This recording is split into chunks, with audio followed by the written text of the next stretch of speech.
Hello, I'm Joey and this is Krissie. We're the Yamaguchis. Our story begins that about 4 years ago,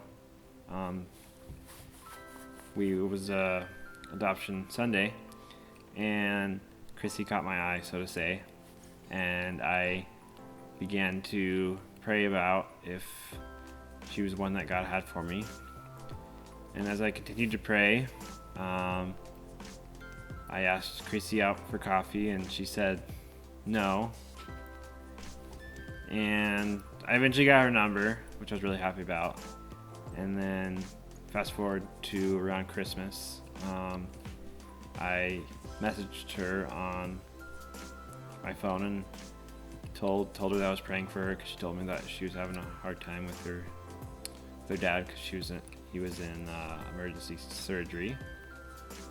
And so I told her that I was praying for her, and then after that, we just did family functions together in groups, and then after Whiteout, we went on our first date in March, and I told Krissie that the vision that God gave me, which was that I was supposed to be her husband.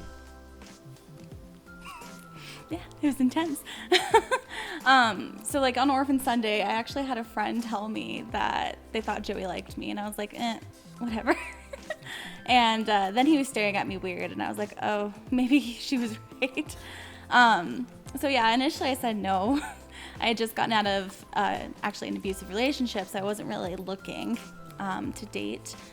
And then at Christmas, we found out that my dad had cancer. And so he had a tumor growing in his face for 7 years, and they removed it. And there was a complication with the surgery. And we were in the prayer room at the hospital praying. And Joey had texted me right at that moment. And I just really clearly heard God say I needed to give him a chance. And I argued for a few minutes. And then I was like, okay, fine. When I get home, I'll give him a chance. So we went and just hung out and had coffee, and then he would invite me over to hang out with his parents because I lived pretty close to Jankirk. And we did that, and then came March, and we were ready to go on like a one-on-one date. We went to Genghis Grill, and he told me that he had a vision I was going to marry him, and I was like, do I run or do I stay? And obviously I ended up staying. And we dated for a few months, and we talked about marriage for a little bit. But I was really, really having like 1 foot in and 1 foot out. I was really nervous. I had a lot of trauma from that previous year.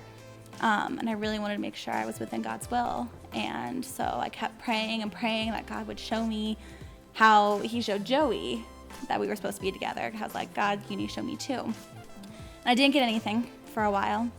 And then I took Joey to meet my parents back in Littleton. And my dad actually is an Anglican priest. And during part of their services, they have this section where they say you can sit, or you can kneel, or you can stand and worship and prayer. And Joey, just as shy as he is, he was so unapologetic about just being completely kneeling, arms open. And God, like right then, just shone this huge spotlight on him. And before my eyes, I saw all of the journals that I used to write of all the characteristics I was praying for in a husband, and I knew that God was telling me it was him. And it was actually that weekend, I didn't know it, but that weekend he actually proposed to me up on the Grand Mesa when we came back. So I think like the biggest takeaway for us from that story over the last almost 3 years of marriage is to just be giving everything to God in prayer. I actually was talking to a friend today, and they were talking about how sometimes we don't feel like we deserve the good things that we get in life. And I was pretty blunt and said, we don't deserve a lot of what we have. We deserve to have died on that cross. But God loves us so much that he will just bless us anyway. And I know that Joey has been one of the biggest blessings I've had in a time that was really, really hard.